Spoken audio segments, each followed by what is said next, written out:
final speaker for the morning session, Lida Kanari, uncovering brain functionality, how topological data analysis bridges neuronal morphology and network complexity. Thank you.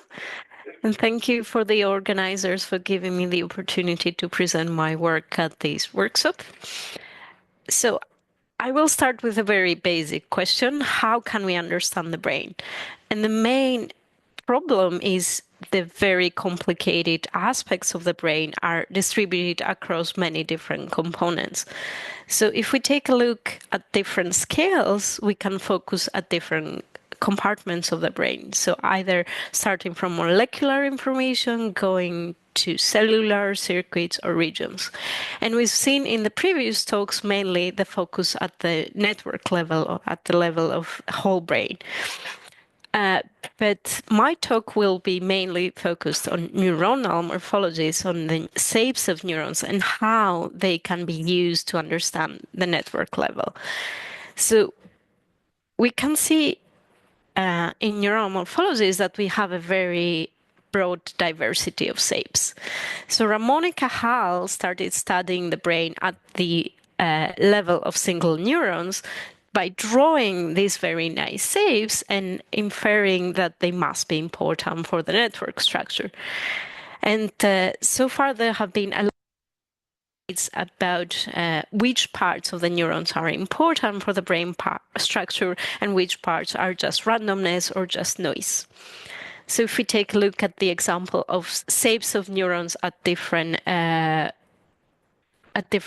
cell types, we see that we have a very broad variability of shapes. So similarly to botanical trees, we have a lot of different shapes. And it has been hypothesized at some point that these shapes are purely for random reasons, just because they grew at different parts of the brain, they have different branching properties. But I hope that with my talk, I can prove to you that it's more than that. So let's start with something very simple. What is the difference between two neurons? And I started my work with this type of example in which there are different shapes and we're trying to understand what is the basic difference between them. And originally, the way to study this type of shapes was to measure some statistical properties. For example, measure the length, the branches, the number of branches, or the angles. But through this view, we were losing a lot of information about the whole structure. So my idea was to use algebraic topology to decompose these neuronal shapes into a mathematical descriptor. So I'll give you an example here of a very basic application for that. So let's assume this is a neuronal tree, a very simple one. But nevertheless, the structure is the same. So every neuron is a tree. So we can start by assigning leaves and forking points and computing some type of distance from the root. Here we can assume a very basic distance, some type of radial distance, and we can start following the branches from the leaves all the way backward in order to decompose this tree into a topological descriptor, which we will see later. So the idea is to follow from the leaves of this tree all the way backward and at each bifurcation to see which part of the tree is longer. So here we see obviously that B is further out from C and D. So in this case, we follow this bifurcation all the way to the root of the tree. So we create from the branching, from the tree structure, one bar, as we call it. And then we follow back from C all the way to the next bifurcation, and we see that this part is smaller, so we decompose the longer part as an other branch. And then finally, we put the smaller branch into the final bar. So this way, we decompose the tree structure into what we call a persistence barcode. And the advantage here is that we keep lots of information from the original structure, and I'm going to show you how we can try to understand these type of shapes. But first, let's see what we can do with these shapes. So this is a persistence barcode, but we can equivalently transform this type of information into a two-dimensional space, which we call a persistence diagram. So we take each one of these bars and we just translate the start and the end of these bars into this two-dimensional shape. So we have a point representation. So now, as you can see here, the points correspond, each one of these points corresponds to each one of the bars. But the advantage of these type of representations is now we can use them to do some statistics. We can average, we can compare them, and we can vectorize them. So one type of vectorization that I will use today is called persistence image. So we take this type of information and we just put Gaussian kernels around the points. And we're going to see how this will be useful in the context of neuronal shapes. But let's take an actual biological example. So this is one actual neuron from the cortex of the mouse, and we see that if we apply this type of method, we can decompose this very complex tree into the persistence barcode. Equivalently, we can translate it into a diagram, and then by averaging through Gaussian kernels, we get this very nice persistence image. The advantage of these images is that it's a vectorized version, so it can be used as input to any type of machine learning algorithm to help us distinguish different shapes. So how can we understand this type of representation, which is called topological morphology descriptor, TMD, intuitively? If we see these points that I described before, the number of these points corresponds to the number of branches in the underlying tree. If we see at 0, we have the root of the tree or the neuronal soma. And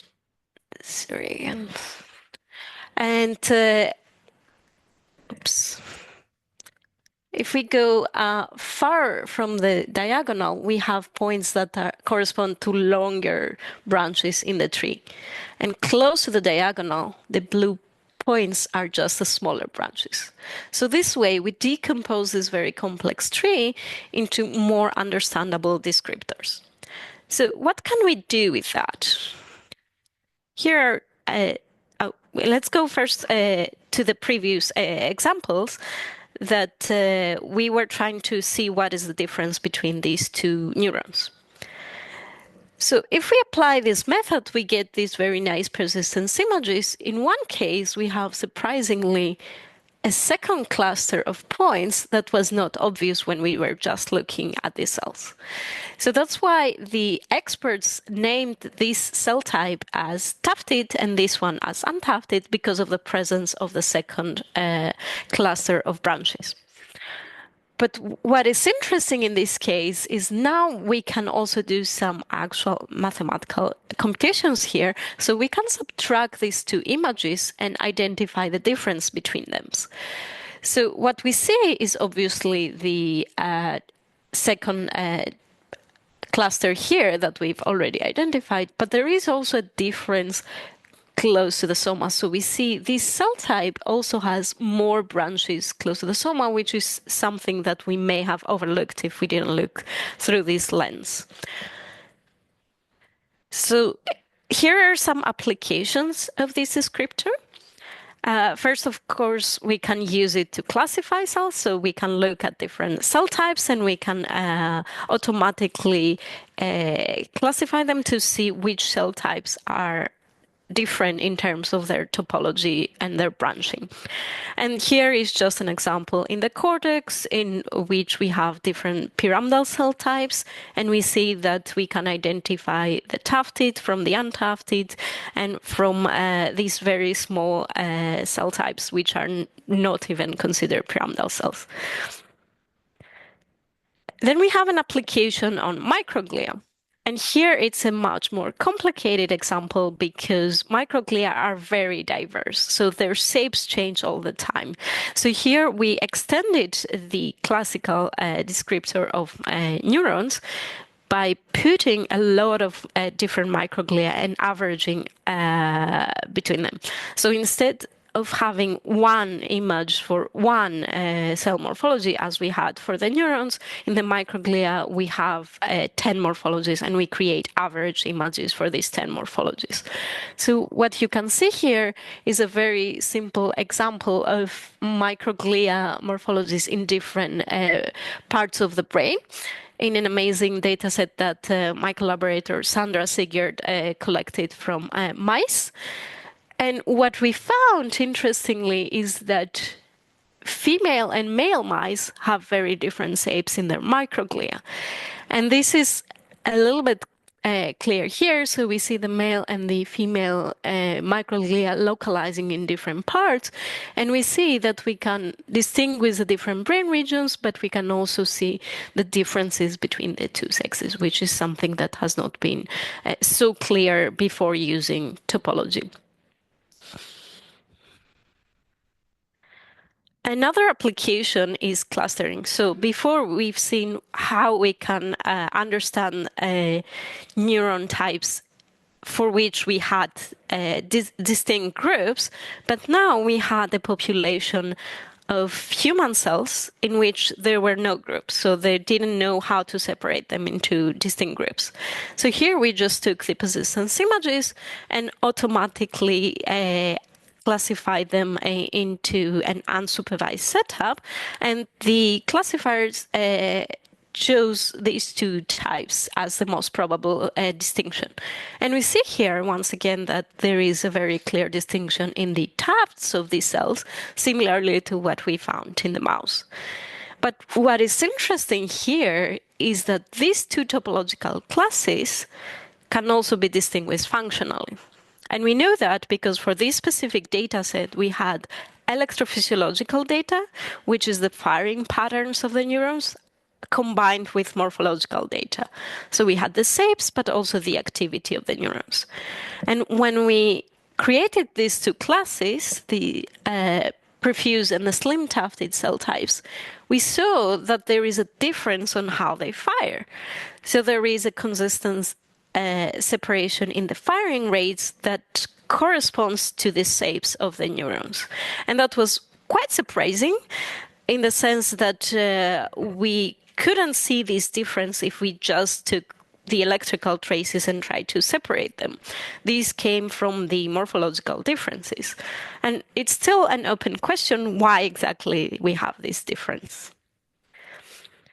Another application which I will not go too much into details in the interest of time, but it links to the MRI that we've seen in the previous talks, is the inverse problem. So how can you use this type of information to go back? We have these very nice topological descriptors, but now we can use them.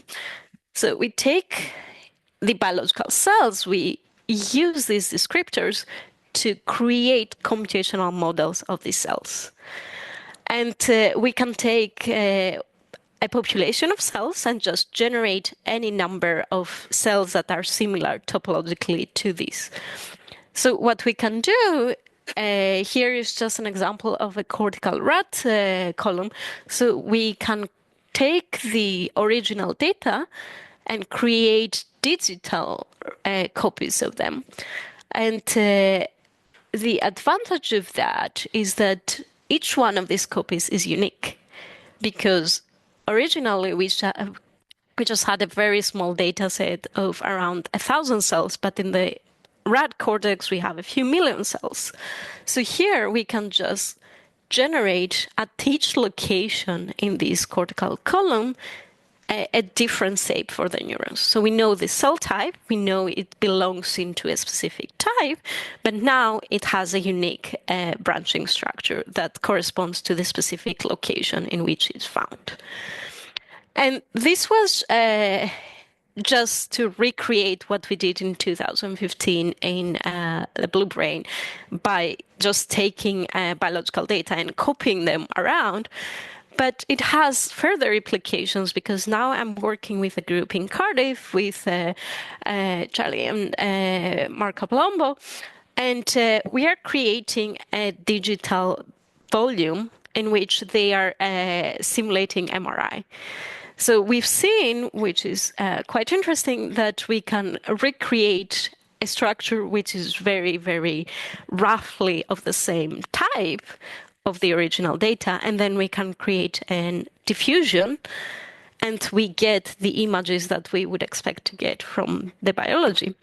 And this is very useful in the case of disease, because in the disease, we don't have enough data to create these columns. So what we can do is we can go back, modify these cells, the original ones, or the topology of these cells, and then generate artificial columns until we match the MRI images, and then we can infer the parameters of the original reconstruction. So what changed in the tissue? But here in this talk, I will focus on one specific problem. So we've seen how we can describe single neurons, how we can try to understand differences between species. So here I will look into the differences between humans and mice because we have data from the same part of the brain. So there is this amazing data set from Lumba et al., which is EM reconstructions from the temporal cortex, both in mouse and in human. And they have discovered a lot of information about the structural differences between the two species. So let's start very simple.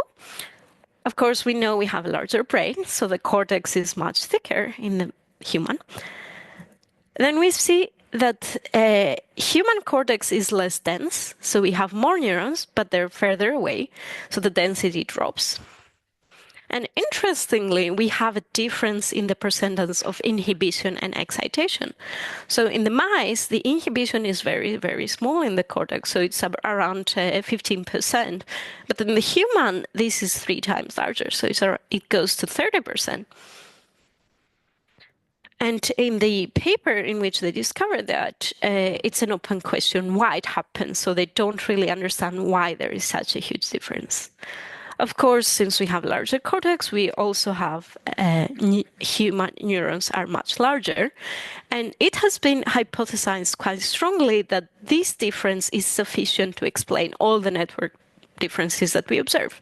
So the fact that we have larger neurons should be able to explain why we have much denser networks. If we put this information together, we see that the overall density per volume, so how much length of dendrites and axons we have in each volume, is preserved. So if you try to look at that from a different perspective, we have a smaller number of neurons, but their branches are much longer.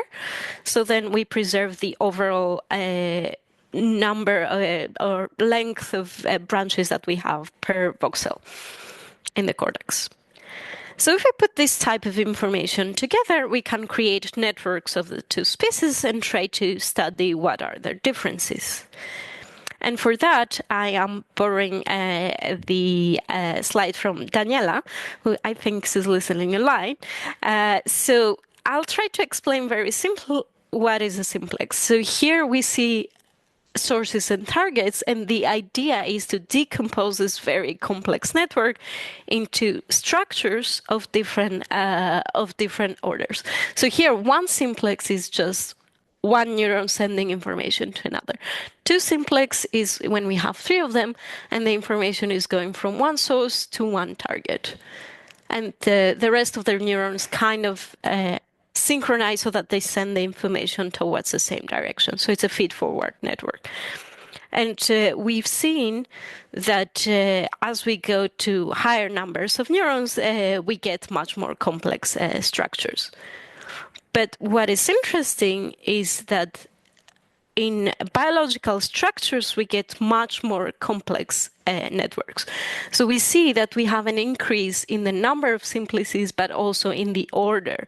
So how large are these simplices? How many neurons are participating in these structures that they send the information towards the same direction? And Daniela showed in her paper that we see consistently these type of increased simplices in many different species, and we also see it in the artificial column that we created in the blue brain. So now I'm going to use this type of information to study the differences between the mouse and the human. And if we extract this number of simplices, we see so we make a distinction between the pyramidal cells, which are the excitatory cells, and the inhibitory. And we see that we have a much larger curve, so much that I had to use a logarithmic scale, because otherwise the mouse seemed like it had nothing, even though compared to any random network, we see that the mouse was very, very complex. But then if we put the human in this diagram, the mouse seems to disappear. So now let's try to explain why we see these differences. So the main hypothesis would be it's just scaling, right? We have larger brain, we have larger cells.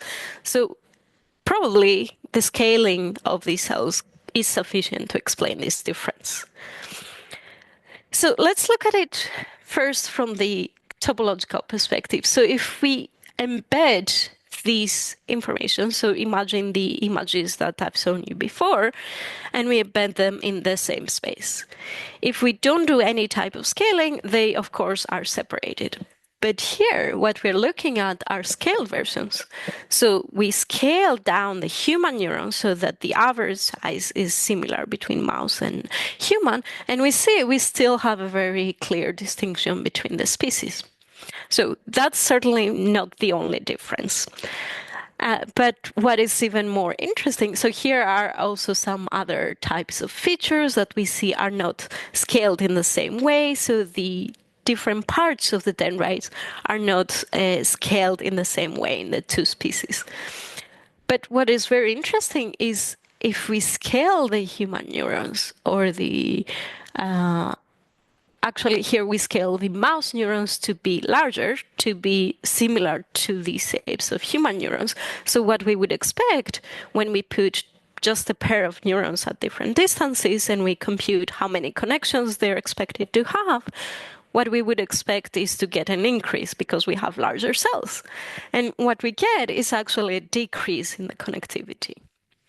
And this is easily explained if you look at it from a different lens. So when we scale a neuron, but we don't change the branching structure, we also scale the gaps between the branches.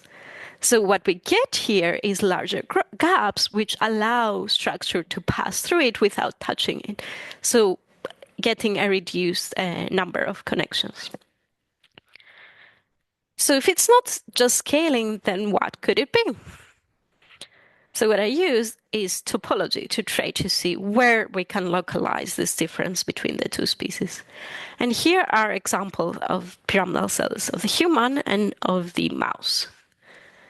So if we create, as we did before, the persistence diagrams and we get the difference, what we see is a huge increase in the branching, and this is just a zoom in the human branches between 200 and 500 microns. And this is interesting because if we take into account the lower density in the human brain, what we see is that we have more space between these cells, around 200 to 500 microns. So what happens is because they're further away, we have more branches that are created. So the drop in the density allows this space to be filled with more branches. So the human cells, you have the neuronal soma, and around the soma, we have a much larger density of branches because we have more space. So now anything that comes through this space has a much higher probability to connect. And anything that would come through this space will form this high dimensional simplices that we've seen we get in the model of the human brain. So to further confirm that, let's create a hybrid model. So let's take the size of the human brain, the exact locations that we put our cells into the model, but now instead of human cells, we put scaled versions of the mouse cells. So this is like a larger brain of the mouse, taking into account the human properties.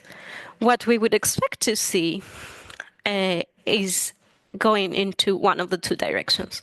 Either we will retrieve the connectivity of the human brain, and therefore only the structure can explain the differences that we see in the two species, or we will not be able to get it. It will stay close to the mouse. And here is our hybrid model, and we separate between excitatory and inhibitory cells. So here is an interesting result. In the pyramidal cells, we see that we are much closer to the mouse. So the shapes of the pyramidal cells are having a huge impact into the connectivity. But we see the opposite effect in inhibitory cells. So these interneurons, because they're much simpler, they don't have these huge structures in the dendrites of the pyramidal cells, they are almost recovering the connectivity that we see in the human. So here are two different effects interplaying with each other. One of them is larger cells, and this happens into the excitatory cells, the pyramidal cells, and the other is adding more interneurons, but keeping their shapes similar. So these two mechanisms kind of create this much more complex network structure. And if we take a look at the dimension of the simplices, it's much higher in the pyramidal cells.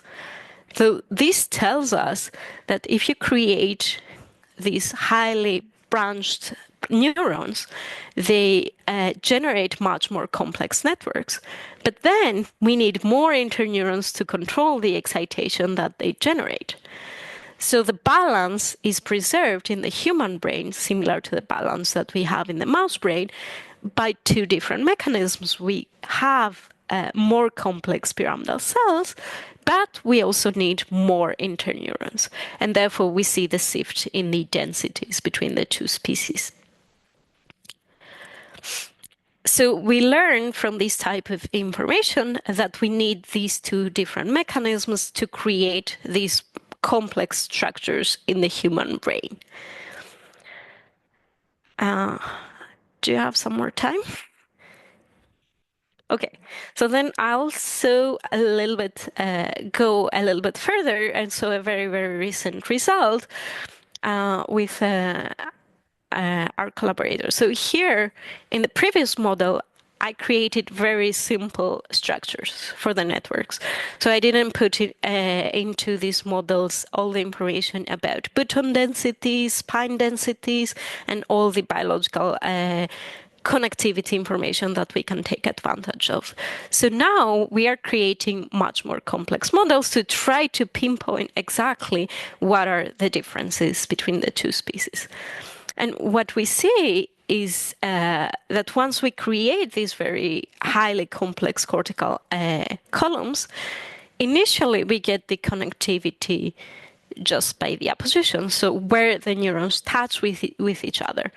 And these are highly, highly dense networks, so we need to prune them down to biological levels.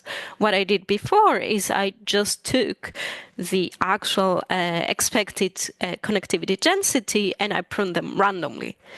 But here, we are using the blue brain model to create functional connections, which is a much more sophisticated algorithm. And what we see is that when we use this complex model to choose the actual connections that are meaningful biologically, we get much closer to the results. So here is a very recent result from Peng et al., in which they computed connectivity in the human slices. And they found that it's much, much higher than what they would expect compared to the mouse brain. And we see that here are some different ways to prune down the original connectivity matrix, which was just oppositions, and we see that we get close to the experimental results when we have the more sophisticated pruning algorithm. So what we expect is, in my model, I saw already an increase in the simplices, but actually in the biological brain, it should be even higher. So it's an oversimplification. And what is also interesting is the sampling size, because when they have slices, they can only patch up to 12 cells.